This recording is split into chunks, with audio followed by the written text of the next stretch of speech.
This Today, episode is brought to you by. today we're going to be talking about pro athletes again. Now, I know, Dave. I know.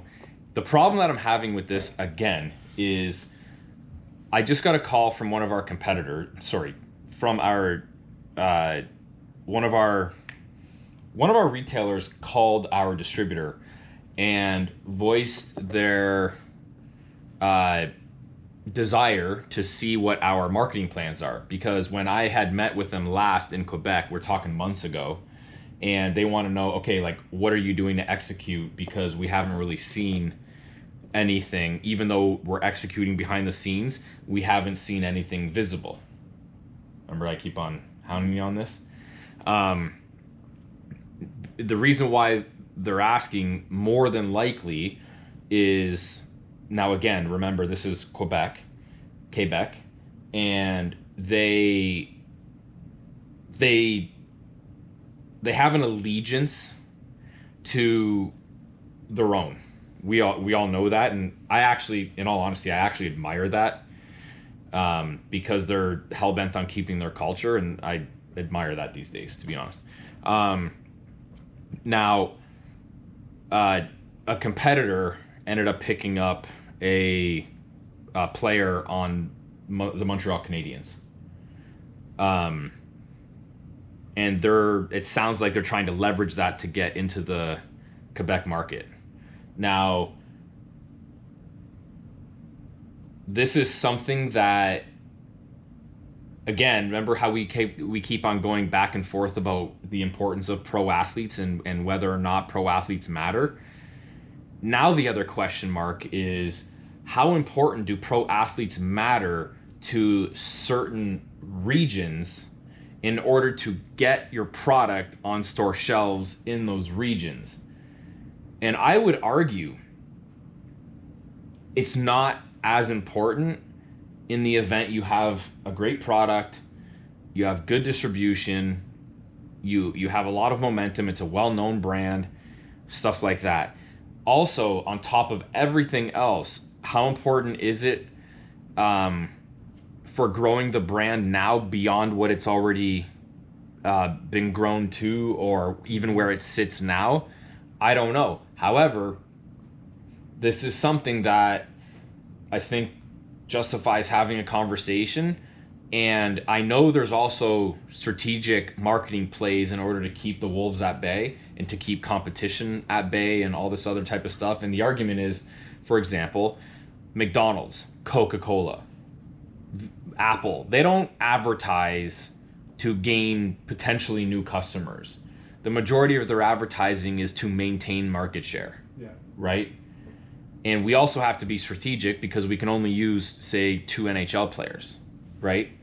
So do we go with one for, like, say, Central and Western Canada, and then do we go with one to satisfy the Quebec region, for example? But then that's it. We can't do anything else with. What about the U.S., for example? Exactly. Well, you and I both know the U.S. hockey market isn't there. Now, the other question mark is if we exhaust our, say, pro athlete endorsements in Canada, do we go with, say, baseball in the U.S. because the MLB teams are heavy users of BioSteel, right? So these are things that, how much does this stuff matter? Is there a return on investment? Is there, like, how do we measure that? Is something like this more important than the fact that we were invited to the Google program to actually advertise, to push people to go buy it in their stores? Mm-hmm. You see what I'm saying? I'm getting a call right now. One second. It's Mike McNabb. But you get what I'm trying to say? Yeah. Like, how much more important is it to endorse professional players because retailers love that shiny object?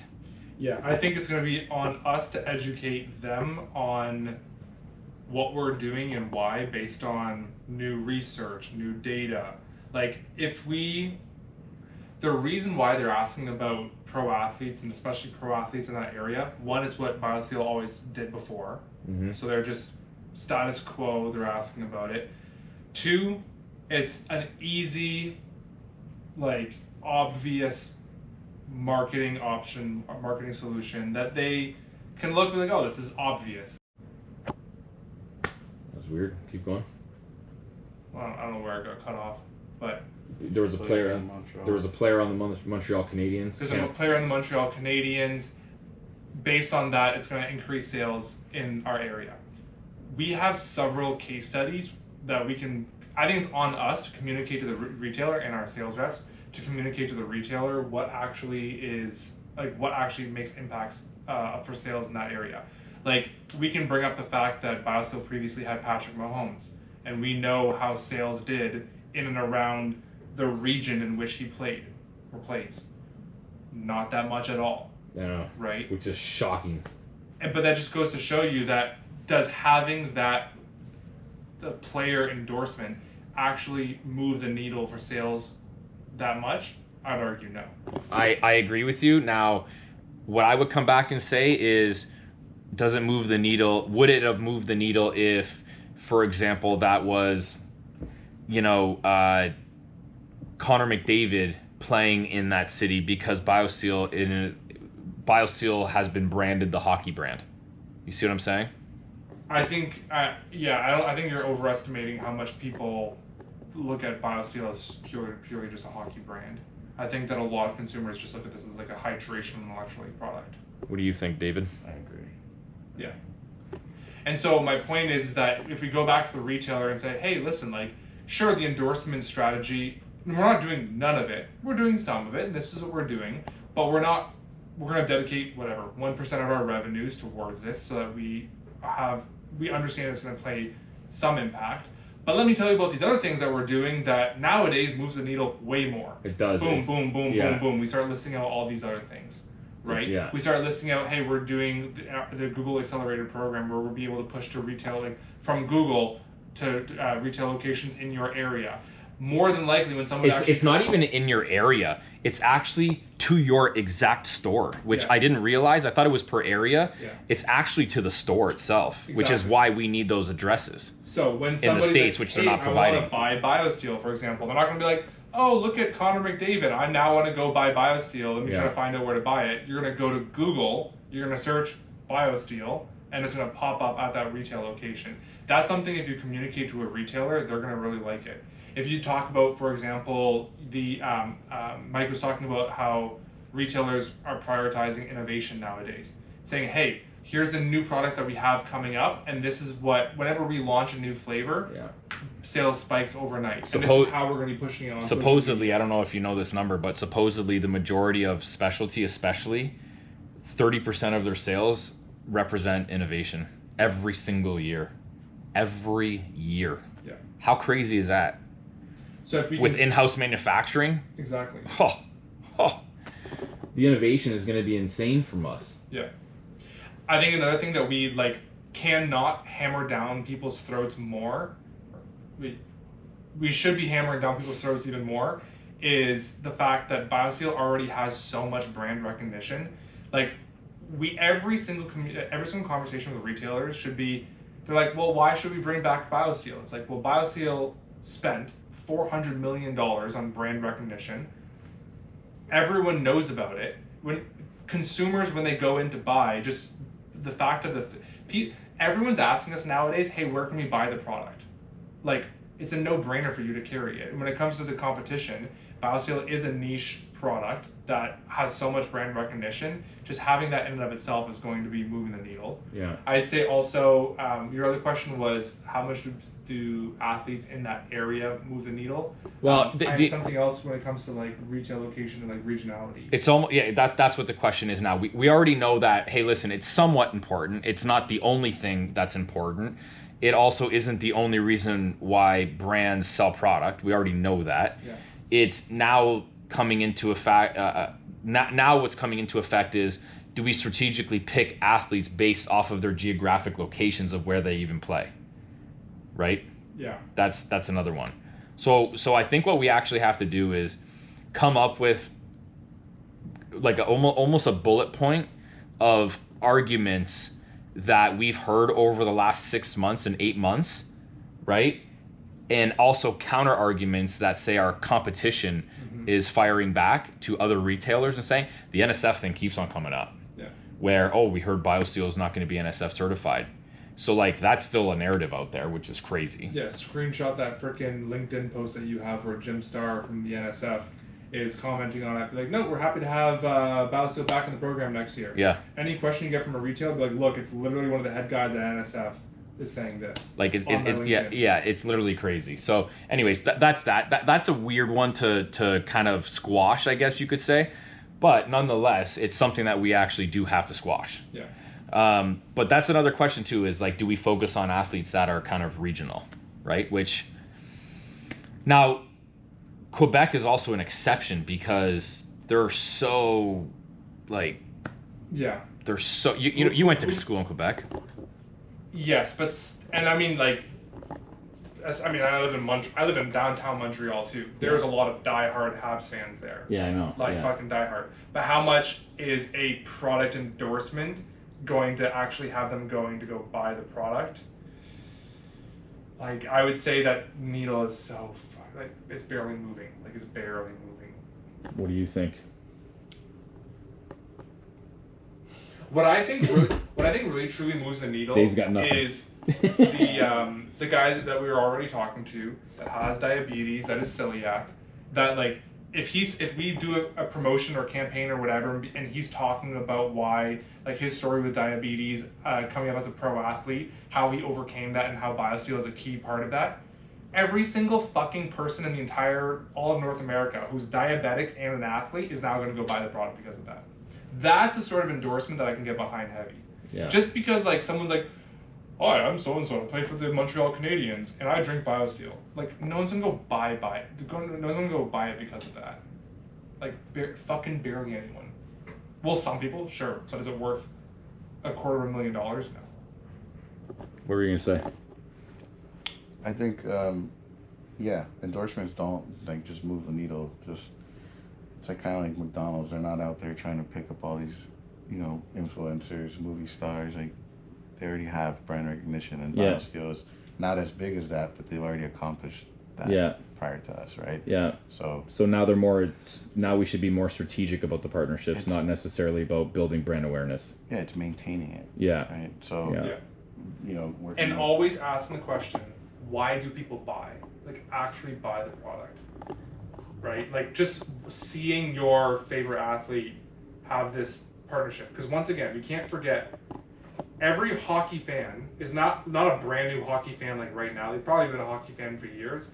They already know about BioSteel from the NHL partnership. This is not going to be like, oh my god, this new BioSteel partnership is so novel and crazy. I can't believe they did that. I'm now going to go buy BioSteel.